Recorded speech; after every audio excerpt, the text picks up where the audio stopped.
Panorama group, जो सोचता है वो करता है। आपके अपने सपनों का आशियाना।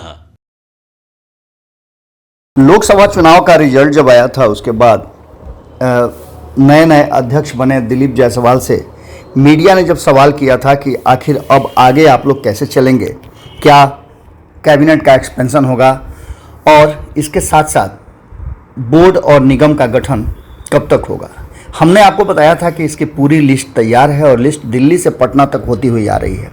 कल भी हमने आपको एक खबर करके बताया था, जिस खबर में हमने बताया था कि आखिर इसमें देर क्यों हो रही है और इसके पीछे की कहानी क्या है। क्या नीतीश कुमार आज जो बैठक करने वाले हैं उस बैठक में इन सब विषयों पर विशेष फोकस रखा जाएगा या इस बैठक में इन बातों को निरस्त कर दिया जाएगा।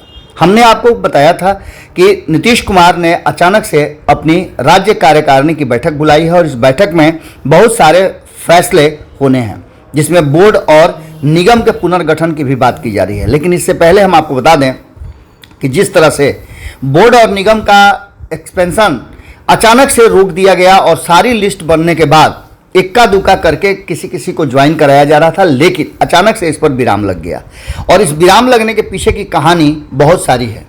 आपको बता दें कि इस नई धारा की राजनीति के समर्थन करने वाले कई लोग अब सामने आ गए हैं और इसी बीच में राष्ट्रीय जनता दल ने भी नीतीश कुमार और भारतीय जनता पार्टी को काफ़ी डरा दिया था। राष्ट्रीय जनता दल ने क्यों डराया था हम आपको आगे बताएंगे, लेकिन मंत्रिमंडल विस्तार और बोर्ड निगम का पुनर्गठन कार्य भी रोक के रखा गया है। इसके पीछे भी कई कहानियां हैं। अगर आप सही मायने में बिहार की राजनीति को समझ रहे हैं तो एक बात आपको समझना पड़ेगा कि भारतीय जनता पार्टी के नए नए प्रदेश अध्यक्ष बने दिलीप जायसवाल ने सितंबर में ही यह काम पूरा हो जाने की बात कही थी, संकेत दिया था। लेकिन उसके बाद से कहा यह जाने लगा था कि इस बात के कहने के बाद नीतीश कुमार उनसे नाराज हैं। इस बीच आपने देखा कि सरकार पर कई तरह के आरोप भी लगते रहे। बिजली के स्मार्ट मीटर पर राष्ट्रीय जनता दल का आंदोलन अचानक से चर्चा में आ गया और इस चर्चा ने कहीं ना कहीं इन सारी बातों को भीतर खाने में रख दिया और इस पर चर्चा नहीं होने लगी। इसी बीच आपको बता दें कि दो तीन बातें बहुत महत्वपूर्ण थी। 2 अक्टूबर का इंतजार सभी कर रहे थे, चाहे वो भारतीय जनता पार्टी हो या फिर नीतीश कुमार हो, कि आखिर प्रशांत किशोर करते क्या हैं और प्रशांत किशोर का इफेक्ट क्या होता है।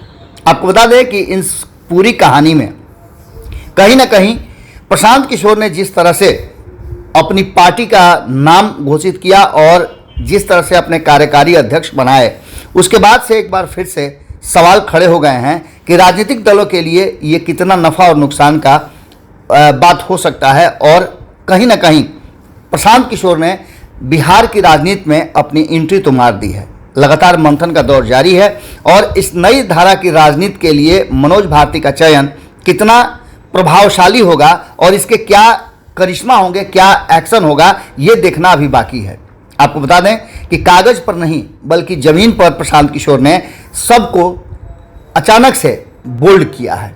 हम इसलिए ये बात कर रहे हैं कि भीड़ भी अच्छी खासी जुटी थी और उन्होंने चुनाव लड़ने की, जो उपचुनाव होने हैं, जो अभी आपके देखा होगा कि 3 सीटें खाली हुई हैं विधानसभा की, उस पर अपने उम्मीदवार उतारने की बात कर रहे हैं। तो वहीं हमने आपको ये भी बताया था कि जो एक विधान परिषद की सीट खाली हुई है उस पर भी वो अपने उम्मीदवार उतारने की घोषणा कर सकते हैं। उन्होंने लोगों से इस बात की इजाज़त ले ली है और कहीं ना कहीं रिमोट कंट्रोल से जिस तरह से नीतीश कुमार चलाया करते थे उसी तरह से प्रशांत किशोर भी कहा जा रहा है कि अपनी पार्टी को चलाएंगे और वो किनारे बैठे रहेंगे। प्रशांत किशोर के ही हाथ में कमांड होगा पूरा और इस तरह से वो जो स्थापित राजनीतिक दल हैं उनको मुश्किल में डालते रहेंगे।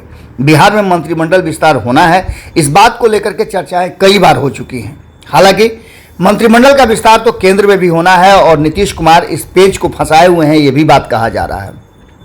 कहा यह जा रहा है कि केंद्र में नीतीश कुमार अपनी और ज़्यादा मजबूत भागीदारी चाहते हैं और इसके लिए वो इंतजार कर रहे हैं। बिहार में भी मंत्रिमंडल का विस्तार उसी पर टिका हुआ है। हालांकि इससे पहले हमने आपको याद होगा कि 2019 में जिस तरह की प्रक्रिया और प्रतिक्रिया का पालन किया था नीतीश कुमार ने, वो काफ़ी चौंकाने वाला था। 2019 में रिजल्ट आने के बाद जब 16 सीटें जीत करके नीतीश कुमार आए तो उनकी इच्छा थी कि अधिक से अधिक उनके लोग मंत्रिमंडल में शामिल हों, लेकिन ऐसा हुआ नहीं। मंत्रिमंडल में शामिल नहीं होने के बाद वो वहाँ से नाराज होकर के आए और बिहार में अपने 5 लोगों को उन्होंने तत्काल मंत्रिमंडल में शामिल किया था और शपथ दिलाया था, जिसमें सिर्फ और सिर्फ जदयू के लोग थे।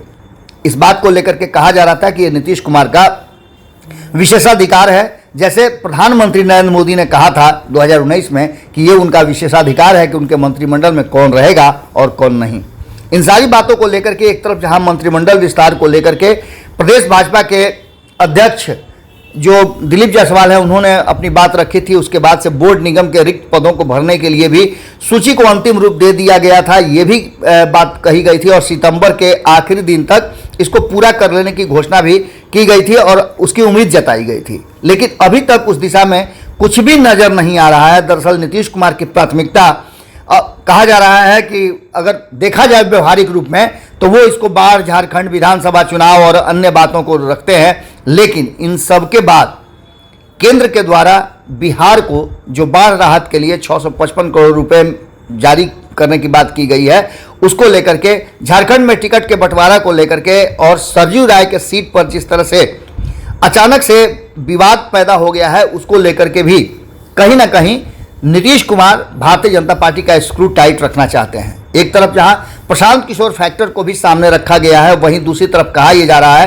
कि जिस तरह से राष्ट्रीय जनता दल ने प्रशांत किशोर को लेकर के एक फरमान जारी किया था अपनी पार्टी की तरफ से कि कोई भी उधर नहीं जाए, वो सिर्फ बुलबुला है जो कभी भी फट सकता है।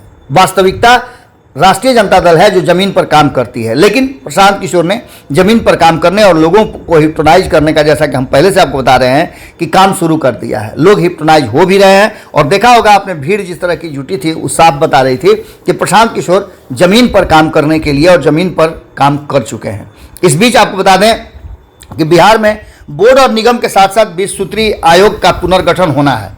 इसमें एनडीए के घटक दल के करीबन 200 नेताओं और कार्यकर्ताओं को शामिल किया जाना है। हालांकि इससे पहले 20 सूत्री समितियों के गठन में सिर्फ जेडीयू और भाजपा के ही लोगों को शामिल किया गया था। हालांकि इक्का दुक्का करके ये कहा जा रहा था कि बाकी के दल को भी इसमें स्थान दिया जाएगा और एनडीए को एक बार फिर से और कस करके समेटने की कोशिश की जाएगी। इसके घटक दलों में नाराजगी भी काफ़ी थी इस बात को लेकर के जब 20 सूत्री कार्यक्रम समिति का गठन किया गया था। इसलिए उम्मीद जताई जा रही थी कि 200 लोगों की जगह दी जाने की उम्मीद थी, जिसमें और लोगों को जोड़ा जाएगा। जेडीयू के हिस्से में पहले जितने आयोग रहे हैं, हो सकता है कि उन आयोगों पर काबिज रहने की वो कोशिश करेंगी। जेडीयू के पास महिला आयोग, अल्पसंख्यक आयोग, अति पिछड़ा आयोग, इसके बाद खाद्य संरक्षण, बाल संरक्षण आयोग, महादलित आयोग, मदरसा शिक्षा बोर्ड, सिया वक्फ बोर्ड, नागरिक परिषद जैसे आयोग बोर्ड जेडीयू के पास थे। अब आगे देखना होगा कि क्या कुछ निकल के सामने आता है। दिलीप जायसवाल ने ठीक कहा था कि बोर्ड निगम के पुनर्गठन के लिए सूची अंतिम रूप दी गई है और दुर्गा पूजा में 9 दिनों के उत्सव के दौरान इसका ऐलान कर दिया जाएगा। अब काउंटडाउन शुरू हो चुका है, लेकिन अभी तक सुगबुगाहट नहीं है। इस बीच कोई बड़ी उलझन पैदा न हो, इस बात के भी उन्होंने प्रस्ताव रखा था। इसी बीच नीतीश कुमार ने आज अपनी राज्य कार्यकारिणी की बैठक बुला ली है और इस बैठक के बाद कहा जा रहा है कि नीतीश कुमार कोई बड़ा फैसला लेंगे। सबसे बड़ा कारण है नीतीश कुमार, और नीतीश कुमार इस बात को लेकर के हमेशा से कटघरे में रहे हैं कि वो कभी भी किसी भी तरह का फैसला ले सकते हैं। अब देखना दिलचस्प होगा कि दिलीप जायसवाल ने जो बात कही थी, और भारतीय जनता पार्टी इस बात को लेकर के सशंकित है कि दिल्ली जाने के बाद भी नीतीश कुमार की मुलाकात किसी बड़े नेता भारतीय जनता पार्टी से नहीं हुई है। यानी कि कहीं ना कहीं संशय की स्थिति तो अभी भी बनी हुई है। हालांकि जदयू के लोगों से यदि आप पूछिए, चाहे वो भीतर खाने में या फिर ऑन द रिकॉर्ड, तो वो यही कहते हैं कि सब कुछ ठीक ठाक है, नीतीश कुमार कहीं नहीं जा रहे हैं 2025 के चुनाव से पहले। लेकिन जिस तरह की परिस्थितियां और स्थितियां बन गई हैं, उसे देख करके साफ लगता है कि नीतीश कुमार ने मन बना लिया है कि वो क्या करेंगे। नीतीश कुमार के फैसले सार्वजनिक नहीं बल्कि अचानक से आते हैं और उसका पहले से अंदाजा लगाना भी बड़ा मुश्किल होता है। बोर्ड निगम का काम निपटाते ही मंत्रिमंडल का विस्तार शुरू होगा, ऐसा भारतीय जनता पार्टी का मानना है। लेकिन अगर बात की जाए उड़ती हुई खबरों का, तो अभी तक सब कुछ फाइल में ही फंसा हुआ है और नीतीश कुमार पर अभी भी भारतीय जनता पार्टी को भरोसा नहीं है। देखना दिलचस्प होगा कि भीतर खाने में नीतीश कुमार आज क्या फैसला लेते हैं। नीतीश कुमार के फैसले पर ही सब कुछ टिका हुआ है। एक तरफ जहां नीतीश कुमार ये चाहते हैं कि वक्त से पहले प्रशांत किशोर के पनपने से, उनके जड़ मजबूत करने से पहले चुनाव हो जाए, और भारतीय जनता पार्टी कुछ और सोच रही है।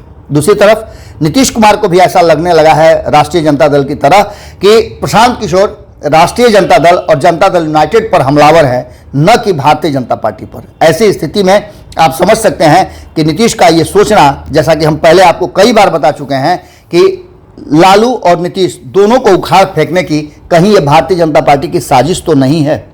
इन सभी बातों को ध्यान में रखते हुए आज की मीटिंग का महत्व बढ़ जाता है, क्योंकि आज हमने आपको बताया था कि नीतीश कुमार को इस मीटिंग में अधिकृत किया जाएगा कि आगे वो रणनीति कैसे बनाते हैं और किसके साथ किस तरह का रिश्ता रखते हैं, क्या फैसला लेते हैं, उस पर किसी का कोई पाबंदी नहीं होगा, बल्कि नीतीश कुमार को स्वतंत्र किया जाएगा।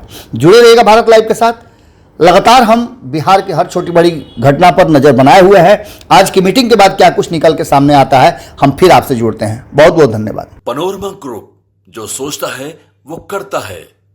अगर ये वीडियो पसंद आई और वह बिहार के राजनीति और बिहारियत से सरोकार रखेनी तो सब्सक्राइब बटन दबा के चैनल के सब्सक्राइब कर ली। ओजे एगो घंटी बा, ओकरा बटन दबा देला से कुल सटीक और मारक खबर रुआ मुफ्त में मिल जाई। अगर रुआ पत्रकारिता के हमनी के नया प्रयोग में सहयोग कर चाहतानी तो ज्वाइन बटन दबा दी। पेटीएम नंबर नोट कर ली 9386816700। धन्यवाद।